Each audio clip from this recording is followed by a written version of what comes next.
Mas Dandi, bagaimana cara sampean mendeskripsikan new normality ini? Itu hal yang terlalu muluk bagi saya. Jadi fasenya ya masih fase adaptasi, gitu ya. Ini kan narasi yang diciptakan supaya ekonomi segera bisa berputar lagi, supaya bahkan sebenarnya bukan ekonomi dalam artian public interest, tapi capital, ya. Karena ini kan narasi yang juga dari sumbu negara-negara pasar, ya. Jadi bukan kita yang inventing new normal. Jadi kita ngikut saja seperti biasa, kita ngikut gitu ya, ada narasi normal, kita ikut normal gitu ya. New normalnya bukan dengan adanya virus ini kemudian ekonomi yang dibayangkan berputar tadi adalah ekonomi yang lebih merata, ekonomi yang lebih distribusi resource-nya lebih baik begitu ya, petani yang lebih bisa mendapatkan hak lagi, buruh yang standarnya sudah di atas upah minimum, enggak begitu. Jadi new normal ini sebenarnya adalah normal yang sama ditambah masker. Kalau cuma normal yang sama ditambah masker, bagi saya ini bukan new normal. Ini persoalan yang sama gitu ya. Pasal-pasal hard artikelan masih sama, undang-undang ITE-nya masih sama, undang-undang minerbanya lebih radikal, bahkan lebih menindas gitu ya. Ada omnibus law gitu. Jadi hampir tidak ada kehidupan yang berbeda. Kalau tadi Kang Maman menggambarkan skala sebesar ini katastrofinya, mestinya sudah bisa menimbulkan inventing yang juga besar. Saya pikir itu mensyaratkan sebuah society atau masyarakat yang memang punya akar literasi yang kuat, begitu ya. Tapi bagi karakter mental yang end user atau ya user lah ya nunggu inventing saja. kenapa harus pikir inventing kalau bisa beli inventing gitu. Kalau cangkul saja impor, ya susah diharapkan akan lahir mental inventing di tengah krisis seperti ini. Teori sosiologinya sih seperti Albert Toynbee bilang ya challenge and response. Di mana ada challenge, sebuah bangsa akan membuat respons gitu ya. Problemnya adalah dengan situasi global yang sudah sangat interconnected seperti ini, challenge-nya berbarengan, responnya mungkin lebih cepat memang kultur-kultur atau peradaban yang punya kultur inventing. Sehingga kita belum sempat sampai pada tahap inventing atau merespon sebuah challenge tadi, orang lain sudah mendahului dan kita menggunakan lagi. Jadi ya kejebak sih man, menurut saya. Saya nggak berpikir new normal. Saya berpikir ini tataran yang sama ditambah masker dan jaga jarak. Oke. Mas Dandi, tapi mau tidak mau orang harus menerima itu. Orang harus menerima bahwa kita kemana-mana harus pakai masker. Orang harus menerima sekarang hidup dengan ketakutan. Bahkan tadi Kang Maman sempat ngomong bahwa kita juga harus memahami sekian ratus tahun yang lalu, 100 tahun yang lalu ada ini, ada itu segala macam. Nah ini seakan-akan kita dibawa dalam suasana ya udah take it or leave it nggak mungkin lah, masa kita mati gitu. Gimana kalau itu yang ditanamkan? Ya tapi sejauh mana kita sendiri merespon dengan gini, reaksi atau adaptasi itu akan berakar dan kuat menjadi kesadaran, menjadi pilihan kesadaran ketika memang dampaknya juga dianggap serius, begitu ya. Ketika nenek moyang kita menemukan rumah-rumah panggung dengan sistem pasak kayu yang tidak dipaku, semua hanya dianyam, itu adalah adaptasi mereka, new normal mereka terhadap gempa. Ya, bagaimana mereka merespon sekaligus dua masalah besar, peradaban berburu dan meramu yang ketemu binatang buas di hutan, juga hidup di negara yang berada di ring of fire, di daerah gempa dan tsunami, sehingga ada inventing terhadap rumah, dan itu merata di hampir semua peradaban Austronesia. Rumahnya panggung dan sistemnya dianyam. Itu sampai sekarang pun itu adalah secara arsitektur baik vernacular maupun arsitektur modern, kalau tidak mengadaptasi teknik bangunan anti gempanya Jepang, ya pakai nenek moyang kita. Jepang juga bergerak dalam adaptasi yang sama sebagai negara yang juga sering diguncang gempa. Makanya kemudian teknologi bantalan karet atau bantalan besi di bawah gedung itu adalah adaptasi Jepang. Nenek moyang kita punya sendiri bantalan dan adaptasinya. Ya. Nah, karena apa? Karena challenge itu konstan dan dalam bekasnya. Sekarang bayangkan orang memakai masker, tadi kawan menyebut, atau menjaga jarak, atau bahkan satu mobil, satu duduk di belakang, satu duduk di depan, karena takut polisi. Bukan sebuah kesadaran atau pengetahuan yang inherent atau diinternalisasi, gitu ya. Komplek-komplek di lockdown karena kelas menengah khawatir ada tukang sayur masuk ke kompleknya, gitu misalnya. Ya. Padahal bukan tukang sayur yang menyebarkan virus, gitu ya. Justru kelas menengah yang bepergian antar dunia itu yang menyebarkan virus. Nah, jadi kan kalau challenge-nya tidak dianggap dalam dan serius, apalagi pemerintah juga tidak merespon dengan serius, adaptasinya nggak mungkin serius, Man. Bahwa orang berbondong-bondong tadi memenuhi peraturan, protokol, ya karena secara aparatus ada yang mengawasi, gitu. Sebagian yang misalnya kelas menengah atau kelompok yang lebih mengakses informasi melakukannya dengan dasar pengetahuan atau literasinya. Di ekstrim yang lain, pengetahuan dan literasi yang sama juga mempengaruhi sikap yang berbeda, seperti misalnya yang ditunjukkan oleh kawan saya Jering, misalnya dari Bali. Dia bersikap seperti itu bukan karena nggak literate, bukan karena nggak punya resource, gitu. Dia membaca, dia punya sumber juga, gitu ya. Walaupun kita bisa perdebatkan autentifikasi dan kredibilitasnya dan segala macam, tapi sikap itu bukan berarti artinya yang nggak literate akan cuma baklip buta, yang literate lebih rasional, enggak juga, gitu. Bahkan yang literate pun punya varian-varian sikap yang berbeda, gitu. Untuk menjawab pertanyaanmu ya itu situasinya. Ya, oke. Saya membayangkan ada respon adaptasi yang juga serius. New normal yang bisa kita bayangkan, saya tadi menunggu-nunggu new normal yang terjadi di Papua. Dengan adanya Freeport, itu new normal di tahun itu. Kemudian banyak new normal lain lah ya, misalnya yang harus diterima tanpa kemampuan menolak gitu. Gimana? Ya, saya kasih contoh yang sedikit saja, yang dekat saja ya, sebelum kita ngomongin Papua. Jadi pernah ada katastrofis besar tahun 2004, namanya tsunami Aceh, ya kan? Generasi kita mungkin sudah tidak lagi terpapar pengetahuan bagaimana adaptasi orang-orang di Nusantara setelah letusan Tambora yang tadi disebut Kamaman 1815 atau setelah Krakatau 1883 misalnya. Tapi semua orang yang hari ini bisa sensing atau bahkan suhu Spanyol pada 1912 yang juga di SD tidak diajarkan, gitu ya. Lebih banyak diajarkan sejarah PKI jahat dan segala macam daripada menanamkan kesadaran kepada murid bahwa kita tinggal di negara yang gampang kena wabah karena menjadi lalu lintas internasional dan juga gampang terkena bencana karena menjadi bagian dari Ring of Fire. Well, kita kembali ke soal tsunami 2004. Apa yang berubah dari tsunami? Hampir tidak ada. Peristiwa sebesar itu, 150.000 orang, ya, tidak membuat hal yang baru tentang tata kota. Coastal area tetap menjadi normal baru, kembali ke normal. Daerah yang tadinya adalah batas jangkauan tsunami sekarang dibangun permukiman kembali. Tidak ada gaya arsitektural yang berubah di pantai, begitu.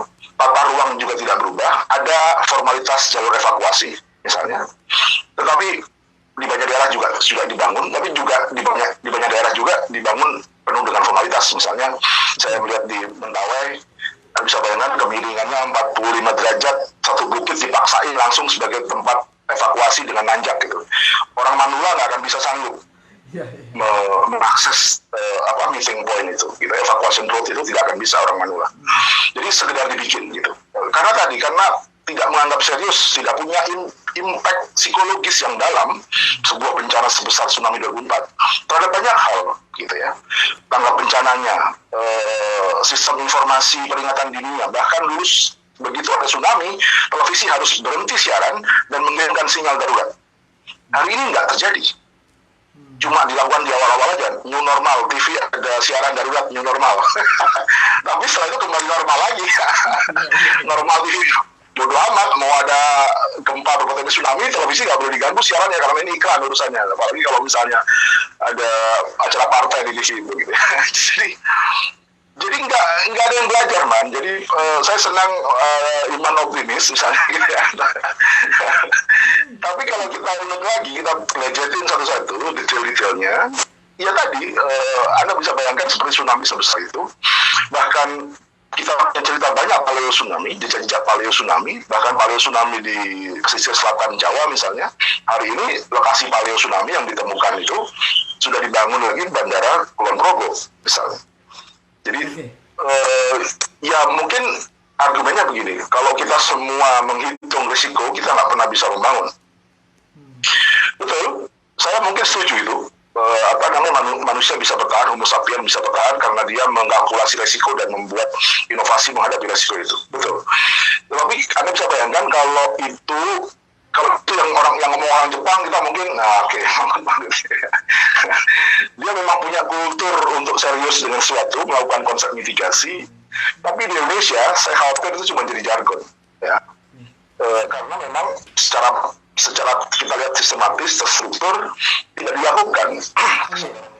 Mas Dandi, oke. Kemudian bagaimana cara kita tidak ginilah.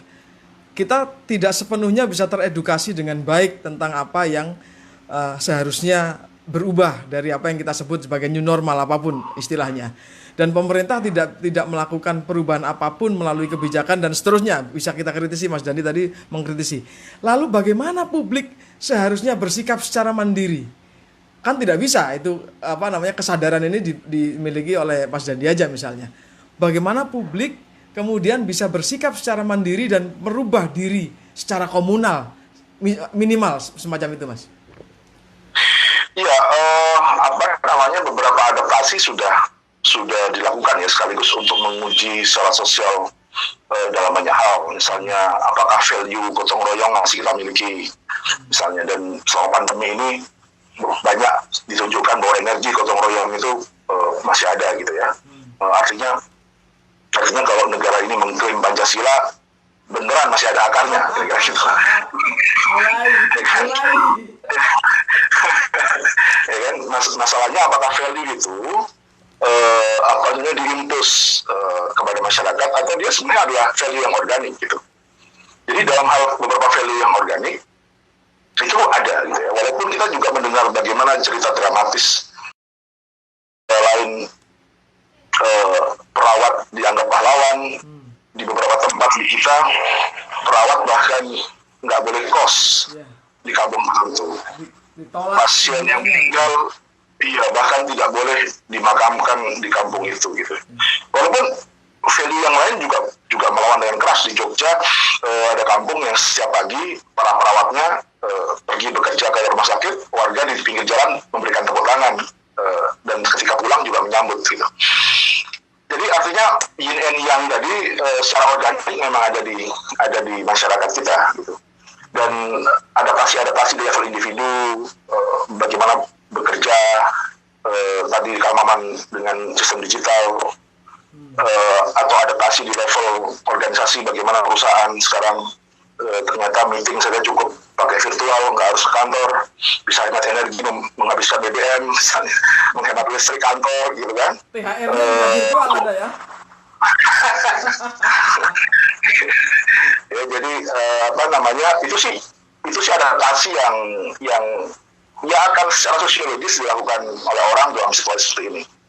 Tapi coba bayangkan saya begini, mungkin kita juga tidak punya reaksi adaptif sosiologis itu jika pemerintah misalnya anggap menerapkan lockdown dan memberikan jaminan hidup.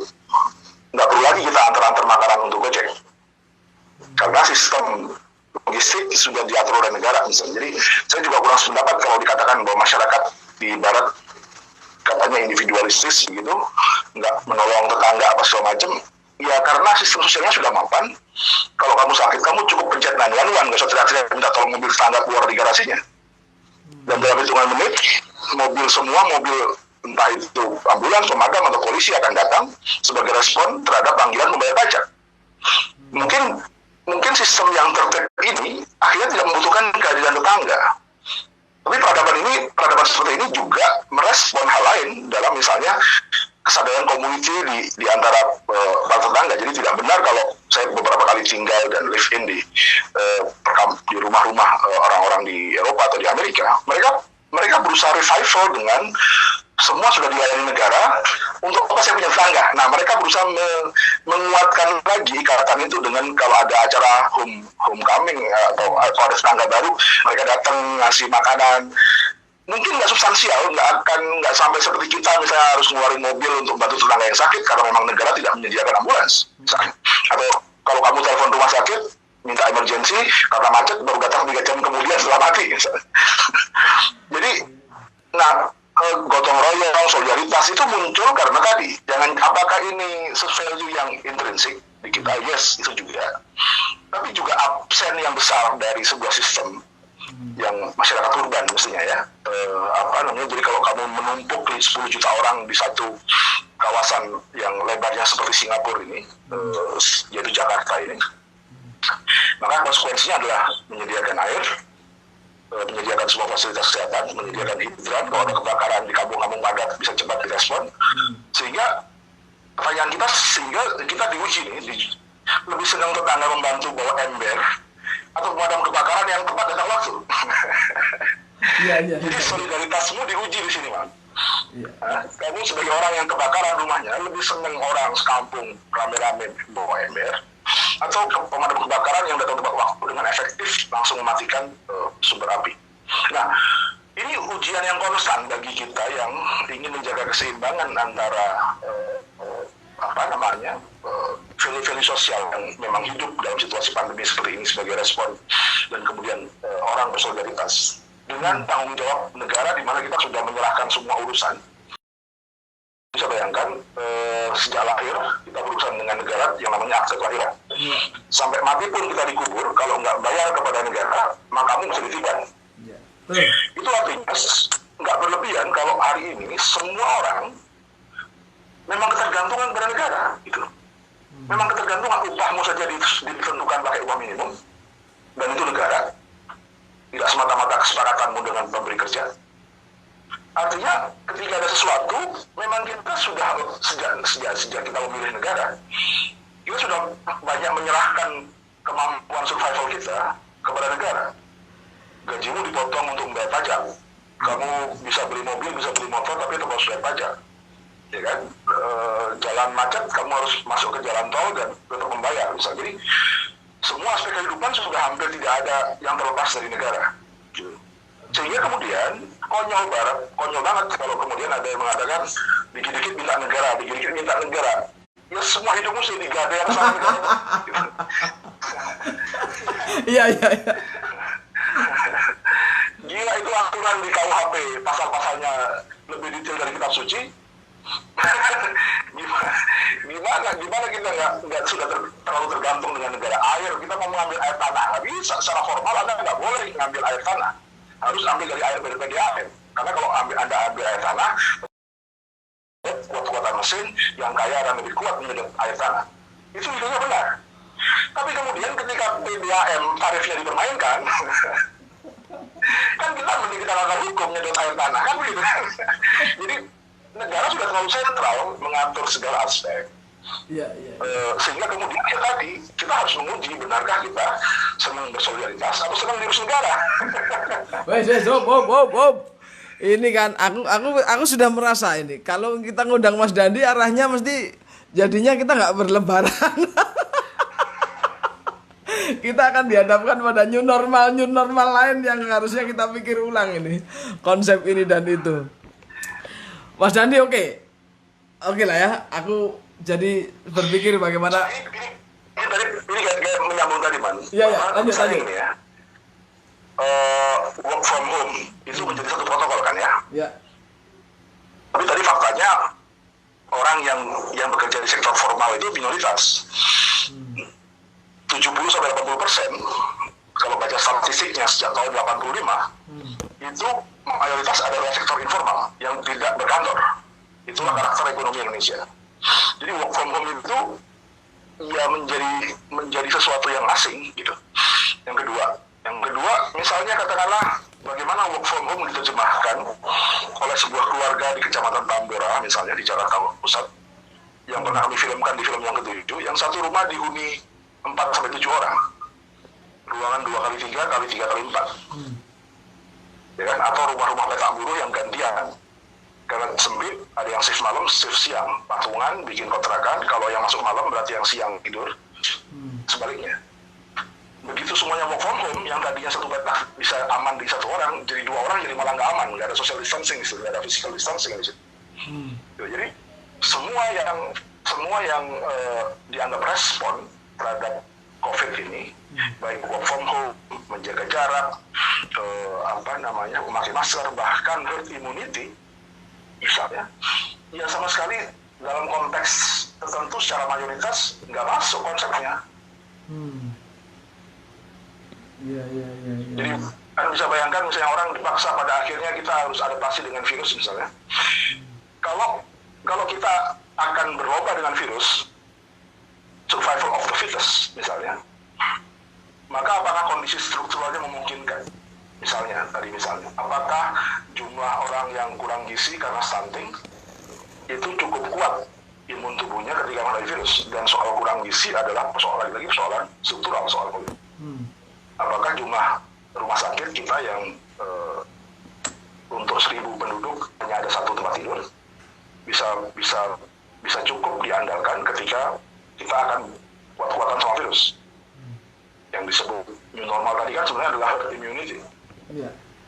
Ini ada resiko, hidup nggak bisa menghindari resiko, jalankan sebaik-baiknya, semoga kalian selamat ya, kan sebenarnya itu sebenarnya. Ya kan? Rasio dokter terhadap penduduk lebih kecil daripada rasio polisi dan tentara terhadap penduduk. Apalagi tadi menyebut Papua ya, orang Papua sudah mengatakan kami lebih butuh guru dan dokter daripada kodim. Itu karena rasionya nggak normal gitu. Untuk membangun peradaban, rasionya nggak normal gitu, sehingga ketika ada new normal, I think this is another abnormality gitu. Asu. Sorry man, silaturahmimu jadi kacau gini. Nggak apa-apa. Oke, Mas Dandi, oke. Jadi artinya ya ini perspektif ya, kawan-kawan. Ini perspektif yang diberikan Mas Dandi memang mungkin juga bisa menjadi pikiran kita semua bahwa itulah yang kita hadapi sekarang. Itulah yang dihadapi tidak hanya kita yang misalnya orang quote and quote, mohon maaf ini orang kota, tapi ini juga dihadapi orang-orang di seluruh Indonesia yang itu juga mungkin merefleksikan new normalnya dengan cara yang lain gitu Mas Dandi ya. Closing statement sekaligus Mas. Iya, jadi kita yang punya privilege untuk melakukan adaptasi, mungkin inilah yang membuat narasi new normal. Mereka tidak punya privilege untuk melakukan adaptasi, akan berusaha kembali ke normal. Ya, orang tetap pergi ke pasar, orang tetap pergi ngojek, orang tetap harus keluar rumah. Banyak tunanetra yang mengandalkan dari usaha memijat misalnya, tetapi kontak fisik adalah usaha yang justru terakhir diizinkan buka. Ya kan, tukang cukur, Anda bisa bayangin, usaha-usaha yang membutuhkan kontak fisik gitu ya, tukang bekam. Mereka nggak punya privilege saving seperti kelompok gajian bulanan yang bisa saving, gajian bulanan yang tidak UMP. Kalau UMP jelas nggak bisa saving. Mereka yang bisa saving akan punya narasi new normal karena dia punya ruang untuk adaptasi. Mereka yang tidak punya saving, tidak punya narasi new normal, mereka hanya berusaha kembali normal plus masker. Nggak ada narasi normal itu, man. Kalau kita semua nggak punya saving, kita juga nggak akan ngambil tuh narasi new normal. Hanya normal ditambah masker dan jaga jarak. That's it. kita lakukan kalau ada polisi misalnya.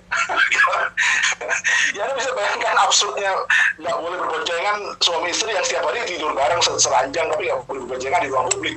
Itu kan berarti hanya urusan formalitas gitu. Kalau konsisten sampai di rumah pun Anda harus physical distancing. Jadi Oke. Wes, hop. Oke. Mas Dandi, saya terima kasih banyak ya.